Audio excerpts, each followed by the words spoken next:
नमस्कार, मैं हूं आपके साथ में भूपेंद्र सिंह और आप रिपब्लिक सागर मीडिया के साथ में हैं। 3 राज्यों में विधानसभा चुनाव में शानदार जीत के बाद बीजेपी मोदी की गारंटी के नाम पर लोकसभा चुनाव में 400 सीटें जीतने का दावा कर रही है। भारत के अलग अलग राज्यों में समीकरण भी अलग अलग है। अभी तक दक्षिण भारत के 4 राज्यों में भारतीय जनता पार्टी की हालत बेहद ही पतली है। हिंदी भाषी राज्यों के सहारे क्या 400 का आंकड़ा पार किया जा सकता है? क्योंकि बंगाल, उड़ीसा के अलावा पूर्वोत्तर की सभी 25 सीटों पर भारतीय जनता पार्टी को जीतना बेहद ही जरूरी है। आंध्र प्रदेश, तमिलनाडु और केरल में भी दहाई अंकों से सीटें हासिल करनी होंगी। इसके अलावा बिहार, उत्तर प्रदेश, बंगाल और महाराष्ट्र में 2019 के मुकाबले 30% सीटें बढ़ानी होगी। 3 राज्यों में भारी जीत के बाद भारतीय जनता पार्टी ने लोकसभा चुनाव के लिए नारा गढ़ दिया है कि अगली बार 400 पार। भारतीय जनता पार्टी के नेताओं को यह भी उम्मीद है कि विपक्षी गठबंधन के चुनावी मुद्दों का जिस तरह 3 राज्यों में दम निकला है, उसका फायदा हिंदी भाषी अन्य राज्यों में हो सकता है।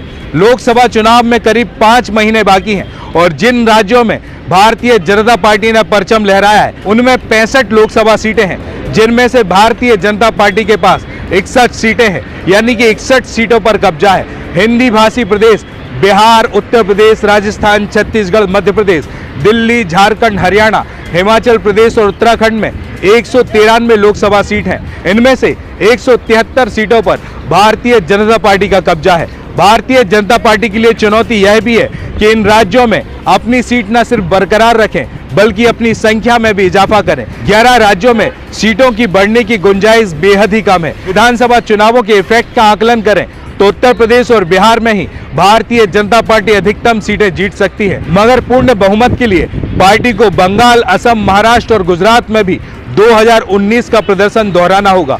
2019 के चुनाव में बंगाल में भारतीय जनता पार्टी को 18, महाराष्ट्र में 23 और गुजरात की सभी 26 सीटों पर जीत मिली थी। लेकिन अब सवाल यह है कि 2024 के लोकसभा चुनाव में 400 प्लस लोकसभा सीटों पर काबिज हो पाना भारतीय जनता पार्टी के लिए आसान होगा? तो इसका जवाब है बिल्कुल नहीं। इसके लिए भारतीय जनता पार्टी को अपनी गुट में पनप रही या यूं कहें कि हावी हो रही एंटी इनकम्बेंसी को पूरी तरीके से समाप्त करना होगा। पिछले 2 लोकसभा चुनाव में भारतीय जनता पार्टी नरेंद्र मोदी के चेहरे के सहारे मैदान में उतरी है। इस कारण लगातार 2 बार पूर्ण बहुमत भी मिला, मगर नरेंद्र मोदी की लहर के बावजूद कई बड़े राज्य ऐसे भी हैं जहां भारतीय जनता पार्टी अपना खाता भी नहीं खोल सकी। भारतीय जनता पार्टी कश्मीर से लेकर बिहार तक अगर उत्तर भारत की सभी सीटें जीत भी जाती हैं तो उसे सिर्फ 245 सीटें ही मिलेगी और ऐसा चमत्कार भारत की राजनीति में संभव नहीं। 400 का आंकड़ा पार करने के लिए पार्टी को केरल, तमिलनाडु, तेलंगाना और आंध्र प्रदेश में भी 10-10 लोकसभा सीटों पर कब्जा करना पड़ेगा, यानी कि वहां पर जीत हासिल करनी पड़ेगी, जो आसान टास्क नहीं है। इन राज्यों में कुल 118 लोकसभा सीट हैं, जिनमें से भारतीय जनता पार्टी के पास सिर्फ 4 लोकसभा सीट हैं, जो तेलंगाना में मिली थी। 2024 के लोकसभा चुनाव में भारतीय जनता पार्टी को कर्नाटक में भी चुनौती मिल सकती है, क्योंकि पिछले आम चुनाव में भारतीय जनता पार्टी ने 28 में से 25 सीटें दक्षिण भारत के राज्य से जीती थी।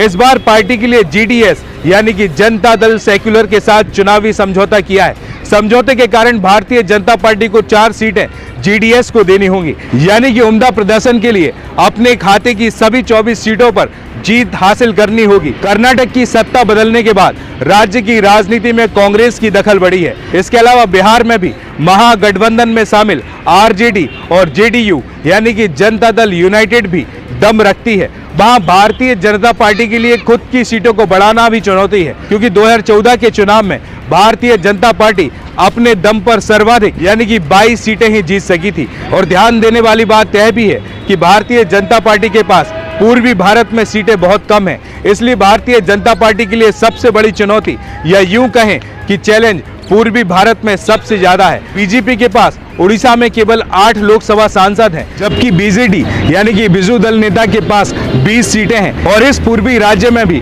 भारतीय जनता पार्टी के लिए विस्तार की अपार संभावना है, मगर नवीन पटनायक की छवि के सामने ज्यादा उम्मीद करना आसान नहीं है। सपने पूरे करने के लिए बंगाल में भी भारतीय जनता पार्टी को अपने पुराने रिकॉर्ड यानी कि 19 सीटों से आगे बढ़ने की जरूरत है। इसके अलावा आंध्र प्रदेश, केरल और तमिलनाडु में भारतीय जनता पार्टी का खाता भी नहीं खुला था। पूर्वोत्तर के राज्यों की कुल 25 लोकसभा सीटों में से अभी तक बीजेपी 11 क्षेत्रों में काबिज है। रीजनल पार्टियों की मजबूत मौजूदगी के कारण यह देखना होगा कि भारतीय जनता पार्टी कितनी सीटें हासिल कर सकती है। 400 सीटों का आंकड़ा पार करने के लिए भारतीय जनता पार्टी को सभी 25 सीटें जीतनी होगी। इसके अलावा बीजेपी को खुद गुजरात, राजस्थान, मध्य प्रदेश, छत्तीसगढ़, महाराष्ट्र और कर्नाटक की सीटों को विपक्ष के हाथों में जाने से बचाना ही होगा। भारतीय जनता पार्टी के लिए पंजाब और हिमाचल प्रदेश में भी समीकरण बदल चुके हैं, क्योंकि 2024 से पहले भारतीय जनता पार्टी को कई चुनौतियों से गुजरना है। पंजाब में उसका आम आदमी पार्टी और कांग्रेस के साथ शिरोमणि अकाली दल से मुकाबला होगा। कश्मीर से 370 अनुच्छेद हटाने के बाद पहली बार लोकसभा चुनाव होंगे। हिमाचल में कांग्रेस की सरकार आ चुकी है। कर्नाटक बीजेपी के हाथ से निकल चुका है। बिहार में नीतीश कुमार के साथ में गठबंधन भी टूट चुका है। नए सहयोगी की ताकत पूरे राज्य में नहीं है। महाराष्ट्र में सहयोगी बदल चुके हैं। महाराष्ट्र में बीजेपी ने एनसीपी यानी कि अजीत कुमार गुट और शिवसेना के शिंदे गुट के साथ मिलकर चुनाव में उतरेगी। 48 सीटों वाले महाराष्ट्र में भारतीय जनता पार्टी को सहयोगियों के साथ सीटें शेयर करनी होगी। उत्तर प्रदेश में भी भारतीय जनता पार्टी ने नए सहयोगी चुने हैं। 2019 के चुनाव में भारतीय जनता पार्टी को 303 सीटें मिली थी और अगर 2024 के चुनाव में यह 10% सीटें भी बढ़ती हैं तो माना जाएगा कि मोदी मैजिक चल चुका है। इसके लिए भारतीय जनता पार्टी को कर्नाटक के अलावा दक्षिण भारत के राज्यों में 70 सीटें हासिल करनी होंगी। रिपब्लिक सागर मीडिया को सब्सक्राइब अवश्य करें और आप हमारी आने वाली सभी वीडियो को देखना चाहते हैं तो आपको उसके लिए घंटी जरूर दबानी पड़ेगी, ताकि आपको सभी वीडियो की नोटिफिकेशन समय समय पर मिलती रहे। हम अपनी टीम बढ़ा रहे हैं दोस्तों, आपको जल्द ही अलग अलग मुद्दों पर रोज वीडियो देखने के लिए मिलेंगे। बीच बीच में वीडियो बनाने में थोड़ी देर जरूर हो जाती है, उसके लिए हम आपसे क्षमा प्रार्थी हैं। लेकिन अब रिपब्लिक सागर मीडिया पर जो भी वीडियो आएगा वह सच की कसौटी पर कसकर ही आएगा। जय हिंद, जय भारत।